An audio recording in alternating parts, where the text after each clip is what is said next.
किसी ने क्या खूब कहा है, यदि यूं ही मिल जाती कामयाबी तो हर शख्स कामयाब होता, फिर न ज़रूरत होती किसी हुनर की और ना ही कोई शख्स लाजवाब होता। दोस्तों, एक बेहद मज़ेदार, खूबसूरत और प्रेरक कहानी आपके सामने प्रस्तुत कर रहा हूँ। एक राजा थे, उन्होंने राज्य का बहुत विस्तार किया, राज्य को बहुत समृद्धि प्रदान की। एक दिन उन्होंने निश्चित किया कि अब मैं राज्य में एक सांस्कृतिक कार्यक्रम करूँगा और उसमें अपने सभी दोस्तों को, सभी रिश्तेदारों को, राजाओं को आमंत्रित करूँगा। और इस कार्यक्रम में उन्होंने अपने गुरु को भी बुलाया।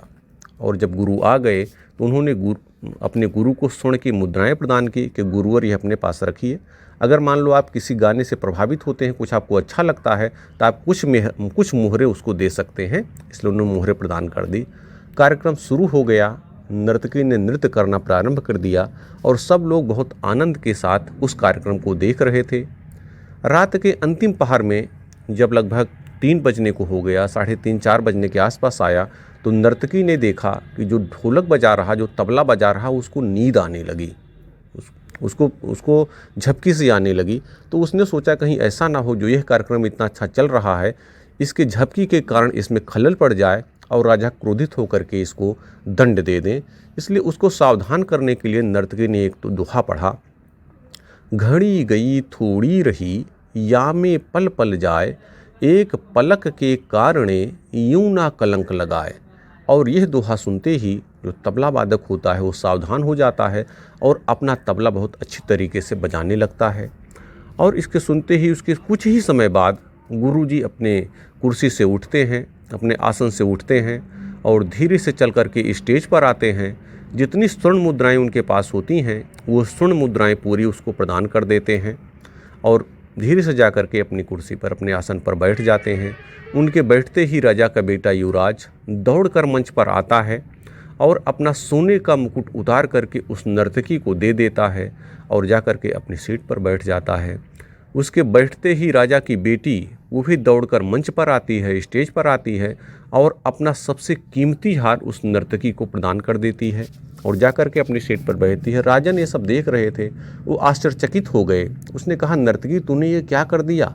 तूने एक श्लोक बोलकर, एक दोहा बोल करके पूरी महफिल को लूट लिया, ये क्या हो रहा है? गुरुजी उठते हैं, वो शांत करते हैं सबको और कहते हैं, राजन, इस नर्तकी ने आज मेरी आंखें खोल दी। पूरे जीवन भर मैं तपस्या करता रहा, भगवान का भजन करता रहा, लेकिन आपके कहने से मैं आज आकर के इस नर्तकी के नृत्य का आनंद ले रहा हूँ, अपने जीवन पर कलंक लगा रहा हूँ। घड़ी गई थोड़ी रही, या में पल पल जाए। बहुत सारा जीवन मेरा बीत गया, थोड़ा सा समय और रह गया और मैं इस समय में आकर के नृत्य देख करके अपने जीवन को भी कलंकित कर रहा हूँ, साथ ही साधु समाज को भी कलंकित कर रहा हूँ। इस नर्तकी ने राजन मेरी आंखें खोल दी, इसलिए मैंने जितनी भी स्वर्ण मुद्राएं थी इस नर्तकी को प्रदान कर दी। इसके बाद राजा अपने बेटे से पूछते हैं। वो आता कहता है कि पिताजी, आप वृद्ध हो चले हैं, सिंहासन का मोह आप नहीं छोड़ पा रहे हैं, तो मैंने निश्चित किया था कि मैं अपने दोस्तों के साथ, सैनिकों के साथ मिल करके आपको सिंहासन से हटाऊंगा और मैं खुद सिंहासन पर बैठूंगा, आपको जेल में डाल दूंगा। लेकिन इस नर्तकी के इस दोहे ने मेरा निर्णय बदल दिया। इसको सुन करके मैंने अपना निर्णय बदल दिया कि घड़ी गई थोड़ी रही, बहुत समय बीत गया, अब आप कितने समय तक राज करेंगे और आप मेरे पिता हैं, एक न एक दिन सिंहासन मुझे ही मिलेगा। लेकिन अगर मैं आपको इस तरह से सिंहासन से हटाऊंगा तो मेरा पूरा जीवन कलंकित हो जाएगा। तो इस नर्तकी ने मेरी आंखें खोल दी, इसलिए मैंने अपना मुकुट इसको प्रदान कर दिया। अब राजा की बेटी का नंबर आया, वो खड़ी हुई, वो कही, पिताजी, आप इतने अच्छे राजा हैं, आप बहुत अच्छा काम कर रहे हैं, लेकिन राजकाज में आप इतने व्यस्त हैं कि आपको मेरी चिंता नहीं है। मैं अब बड़ी हो गई हूँ, विवाह के योग्य हो गई हूँ, लेकिन आपको मेरी शादी की भी चिंता नहीं है। तो मैंने अपने मन में यह निर्णय लिया था कि अब मैं घर से भाग करके जाऊँगी और किसी से शादी कर लूँगी। लेकिन इस नर्तकी के इस दोहे ने मेरे निर्णय को बदल दिया। इसको सुन करके मैंने अपना निर्णय बदल लिया है। मैंने यह सोचा कि इतना समय बीत गया है, हमारे पिता हैं, मेरे लिए अच्छा ही सोचेंगे, आज नहीं तो कल मेरी शादी किसी अच्छे राजकुमार से करवा ही देंगे। ये सोच करके मैंने अपना निर्णय बदल दिया। क्योंकि नर्तकी की इस वाक्य ने मेरा मन बदला, इसलिए मैंने अपना सबसे कीमती हार इस नर्तकी को प्रदान कर दिया, क्योंकि इसके इस वाक्य ने मुझे कलंकित होने से बचा लिया। तो दोस्तों यह सुन करके जो राजा थे उन्होंने उसी समय निर्णय किया। उन्होंने कहा कि बेटा ये सिंहासन खाली है, मैं उठ गया हूँ, मैं इसी समय तुम्हें यह सिंहासन सौंपता हूँ और आज से अब इस राज्य के राजा तुम ही हो। गुरुवर, आप इस बेटे को मेरे आशीर्वाद दीजिए और सिंहासन पर बैठाइए, आज से यह राज्य इसका। इस प्रकार से राजा ने अपने बेटे को उसी समय उस राज्य का राजा बना दिया। और फिर उन्होंने बेटी से कहा कि बेटी, बहुत सारे राजकुमार इस कार्यक्रम में आए हुए हैं, तुम वरमाला ले लो, जो भी तुम्हें अच्छा लगे, श्रेष्ठ लगे, उसके गले में जा कर के वरमाला डाल दो। मैं उसके साथ तुम्हारी शादी धूमधाम से आज ही संपन्न कर दूंगा, आज ही तुम्हारी शादी कर दूंगा। और इसके बाद वो अपने लिए निर्णय लेते हैं कि जब इतने लोगों का निर्णय बदल गया और मैंने इतने समय तक राज्य कर लिया, तो अब मैं राज्य को छोड़ करके गुरुवर के साथ वन में जाऊंगा, जंगल में जाऊंगा, वहाँ भगवान का भजन करके अपने आगे के जीवन को अच्छा बनाऊंगा। और यह सब सुन करके नर्तकी ने कहा, जब मेरे इस एक दोहे ने इतने लोगों का जीवन बदला, तो मैंने भी बहुत दिनों तक इस कार्यक्रम को कर लिया। मेरे पास पैसे की किसी प्रकार से कमी नहीं है। मैं भी आज से अब इस कार्यक्रम को, इस नृत्य के कार्यक्रम को छोड़ रही हूँ। अब मैं आज से भगवान का भजन करके अपने आगे के जीवन को अच्छा बनाऊंगी। तो दोस्तों देखिए, जैसे ही युवराज का मन बदला, युवराज ने राजा के लिए अच्छा सोचा, तो उनको तुरंत सिंहासन मिल गया। राजा की बेटी ने भी अच्छा सोचा कि हमारे कारण हमारे परिवार का नाम कलंकित ना हो, हमारे पिता का नाम कलंकित ना हो, और उसने अपने परिवार की साख रखी। राजा ने तुरंत उसकी शादी करवा दी। तो इसी प्रकार से व्यवहारिक जीवन में भी होता है, जैसे ही हम अच्छा सोचते हैं हमारे साथ अच्छा होने लगता है। अब वो अच्छा विचार हमें कहाँ से मिल रहा है, हमें इसका भी ध्यान नहीं देना है। कोशिश करनी है कि जीवन में हमें अच्छे विचारों को ग्रहण करें, और जब कभी ऐसा समय आए तो थोड़ा सा इंतज़ार करें। घड़ी गई थोड़ी रही। जब भी आप किसी संकट में हो, किसी कष्ट में हो, तो आप एकदम उतावले होकर के, हड़बड़ा करके कोई निर्णय न लीजिए। समय बीत जाएगा। अगर आप धैर्यपूर्वक निर्णय लेंगे तो आप निर्णय सही लेंगे और आप जीवन में किसी भी कलंक से बच जाएंगे। तो भगवान की कृपा के साथ, अपनों की दुआओं के साथ और अपनी मेहनत के बल पर वह काम कीजिए जिससे आप जीवन में ऊंचाइयों पर पहुँचें और आपका जीवन सफल हो। इन्हीं बातों के साथ बहुत बहुत धन्यवाद। किसी ने कमाल की बात कही है, जिंदगी में संकट का हर दरिया पार होगा, तू हिम्मत रख देखना एक दिन चमत्कार होगा। दोस्तों एक मज़ेदार कहानी है। एक सेठ होते हैं, उनका पूरे शहर में कारोबार होता है, बहुत समृद्धशाली होते हैं, लेकिन उनकी समस्या ये थी कि वो नास्तिक दिमाग के थे। उनका भगवान में उनकी आस्था थोड़ी सी कम थी। वो कर्म करने में विश्वास करते थे, इसलिए भगवान को नहीं मानते थे। हालांकि उनका जो परिवार था वो आस्तिक था, वो भगवान में पूरा विश्वास करता था। एक दिन सेठ जी शाम को आते हैं, नौकर से कहते हैं कि चाय बना करके ले आओ। लेकिन जैसे थोड़ी ही देर में उनका विचार बदलता है, फिर वो नौकर को बुलाते हैं और कहते हैं कि कॉफ़ी बना लाओ, मुझे थोड़ी सी बेचैनी हो रही है, ये अच्छा नहीं लग रहा है। और वो नौकर जाता है, किचन में जाता है और वो कॉफ़ी बनाने लगता है। इतने में थोड़ी ही देर बाद फिर वो अपने नौकर को बुलाते हैं और कहते हैं कि देखो मुझे बड़ी बेचैनी हो रही है, घबराहट हो रही है, तुम ऐसा करो डॉक्टर को बुलाओ, अभी कॉफ़ी रहने दो, कॉफ़ी बाद में पिएंगे। और नौकर डॉक्टर को फ़ोन करता है, डॉक्टर को बुलाता है। क्योंकि सेठ थे, उनके पास पैसे की कमी नहीं थी, तो उनके जो फैमिली डॉक्टर हैं वो आते हैं, उनकी पूरी जांच करते हैं। बीपी उनका सही है, शुगर सही है, ईसीजी वगैरह करते हैं, सब उनका नॉर्मल मिलता है। तो डॉक्टर कहते हैं कि आपको कोई समस्या नहीं है, क्योंकि आपके सभी जांच रिपोर्ट सब सही हैं। लेकिन वो कहते हैं कि हमें बेचैनी फिर भी हो रही है, हमें उलझन हो रही, घबराहट हो रही है। तो वो कहते हैं कि आपके मन में कोई ऐसी बात चल रही होगी जिसके कारण से आप उलझन में हैं, हो सकता कोई बात आपको परेशान कर रही हो। हम ये दवा दे देते हैं और साथ में नींद की दवा भी दे रहे हैं। अगर आपको कोई दिक्कत होती है, नींद नहीं आती, तो आप नींद की दवा खा लीजिएगा। अब वो सेठ जी जो है लेट जाते हैं, दवा भी खा लेते हैं, फिर भी उनको नींद नहीं आती। थोड़ी देर बाद वो नींद की दवा भी खाते हैं, उसके बाद भी उन्हें नींद नहीं आती। और ऐसे ही जागते जागते वो अपना समय बिताते रहते हैं।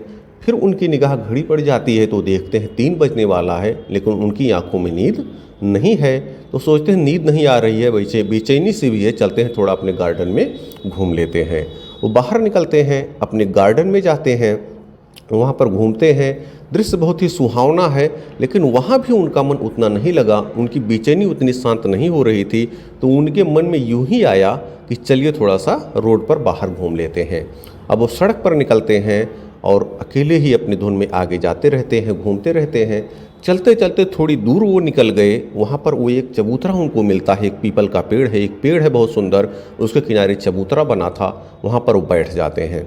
और जब सेठ जी वहाँ पर बैठते हैं तो उनको अपने बचपन की बातें याद आती हैं, किस तरह से उन्होंने अपने व्यापार की शुरुआत की, ये सब दृश्य उनको याद आता है और वो अपने बचपन में खो जाते हैं। इसी बीच में एक कुत्ता आता है और उनका एक चप्पल अपने मुंह में दबा करके आगे दौड़ने लगता है, आगे भाग जाता है।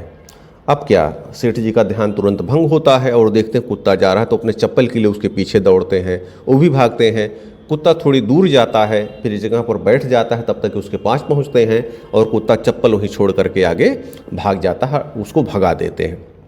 सेठ जी अपना चप्पल पहनते हैं, वापस आते हैं, तो जब वो वापस हुए तो उनको लगा जैसे कोई रो रहा है।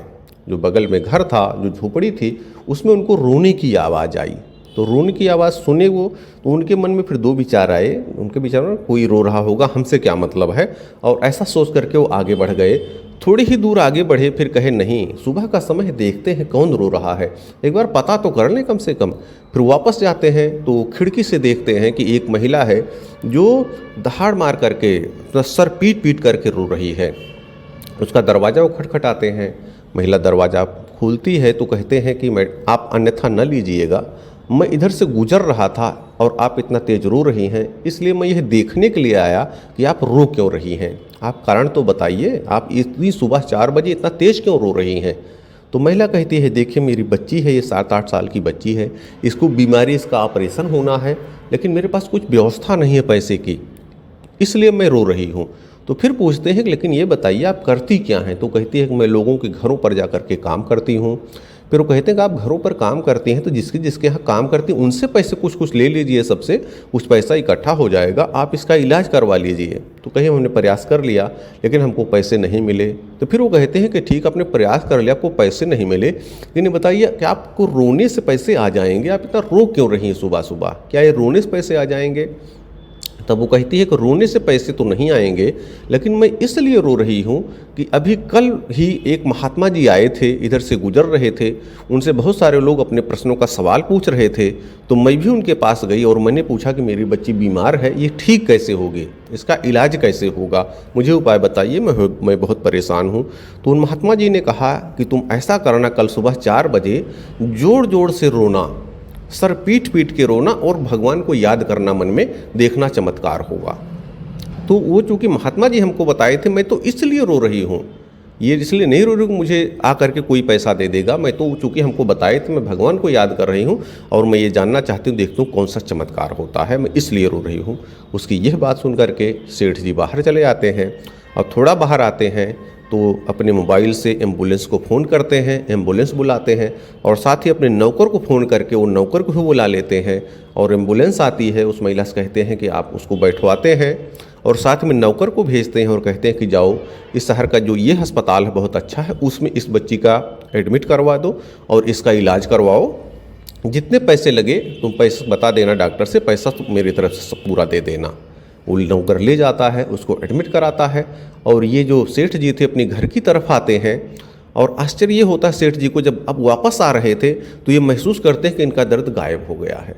फिर ये दिन में आते हैं, दिन में जाते हैं वहाँ अस्पताल में जाते हैं और उस महिला से मिलते हैं, उसका इलाज चल रहा था, बच्चे उसकी थोड़ा सा सुधार हो गया था। फिर उसको कहते हैं कि बहन जी आप हमारे पास तमाम काम है, हमारी फैक्ट्रियाँ हैं, आप किसी में जिसमें जो भी काम करना चाहे उसमें काम कीजिए। और उनके पास सर्वेंट को रहने के लिए क्वार्टर्स भी होते हैं, तो कहते हैं कि आप वहाँ से निकल करके आइए और इस क्वार्टर में रहिए। और यहीं पर यह कहानी समाप्त होती है। तो दोस्तों यह कहानी हमें जीवन के सबक देती है, 2-3 सबक सिखाती है। एक तो देखिए भगवान कुछ न कुछ चमत्कार तो जीवन में होता है, लेकिन तब होता है कि जब हम किसी सही सलाह को मान करके उस पर पूरी तरह से अमल करते हैं तो चमत्कार जीवन में होता है। दूसरा, जैसे हमारे विचार बदलते हैं, हमारे मन में नेक विचार आते हैं, वैसे ही हमारे कष्ट कम होने लगते हैं। जैसा आपने इसमें देखा कि सेठ जी चलने के लिए उतावले हुए, लेकिन एक विचार है कि एक बार देख लेते हैं और उन्होंने उसकी मदद की। देखने के बाद तो आपने यह देखा कि उनका अपना दर्द भी गायब हो गया और वो महिला, उसके अंदर विश्वास कितना था उसने उस साधु की, महात्मा की बात को माना, उस पर विश्वास किया और उस विश्वास का चमत्कार हुआ और उसकी बिटिया भी ठीक हो गई, उसको नौकरी भी मिल गई। दोस्तों, ऐसे हमारे जीवन में भी होता है। अगर आपको कोई राय अच्छी बता रहा है, आपके गुरु, आपके माता पिता कोई राय आपको दे रहे हैं, तो उसको 100% मानना आपका परम कर्तव्य है और उसको मानते हुए साथ में भगवान को भी याद करना कि हमारे माता पिता की ये इच्छा है और भगवान भी अगर हम इसको प्रयास करेंगे तो हमको ये चीज़ मिलेगी। तो ऐसा अगर आप जीवन में सोच करके कोई काम करेंगे और 100% विश्वास के साथ करेंगे तो आपको सफलता अवश्य मिलेगी, क्योंकि अगर आपके पास विश्वास नहीं होगा तो सफलता कदापि नहीं मिलेगी। तो आप कोशिश कीजिए भगवान के आशीर्वाद के साथ, अपनों की दुआओं के साथ, अपने परिजनों के आशीर्वाद के साथ और अपनी मेहनत के साथ, ईमानदारी के साथ, सच्ची लगन के साथ ऐसा काम कीजिए कि जीवन में आपको लोग याद करें। इसलिए change your thought, change your life. अपने विचारों को बदलिए, देखिए आपका जीवन जरूर बदलेगा, आपका संसार बदलेगा। बहुत बहुत धन्यवाद।